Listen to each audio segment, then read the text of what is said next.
யாருக்கு நீங்க கொடுத்தீங்க? யாருக்கு நீங்க கொடுத்தீங்க பெட்டிஷன்? மனு யாருக்கு நீங்க கொடுத்தீங்க?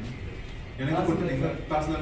Tahsildar please let us meet in order so that உங்களுக்கு என்னென்ன கோரிக்கை இருக்கு நம்ம அதெல்லாம் பார்த்துட்டு நம்ம அதை ரிசால்வ் பண்ணணும்.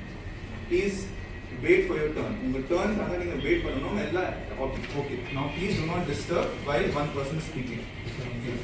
Yeah. Sorry sir. Phone number ரெண்டு மட்டும் சொல்லுங்க.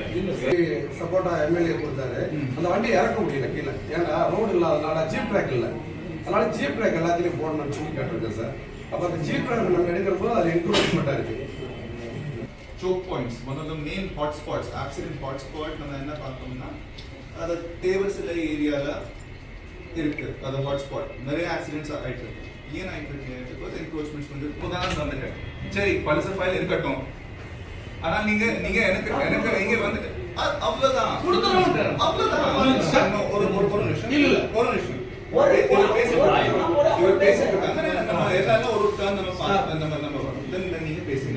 அசோகனடி நதிக்கரையில போன் பேசுறேன். நகராட்சி பொறுத்தவரை நிறைய போராட்டம் இப்போ நாங்கள் 50 கிராம் பாசன திட்டத்தில் இன்னொரு காற்றழுத்த தாழ்வு மண்டலம் ஒன்று வருதுன்னு சொல்றாங்க.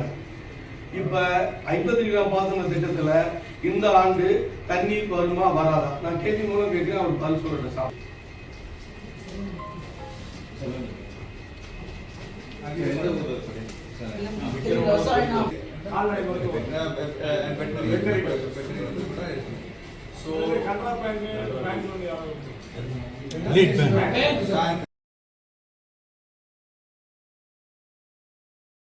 குடும்பத்தினர் அனைவருக்குமான கலர்ஃபுல் ஆடைகளை கம்மி விலையில் பெஸ்ட் குவாலிட்டியா வாங்கிட லதா சில்க்ஸ் அண்ட் ரெடிமேட்ஸ்.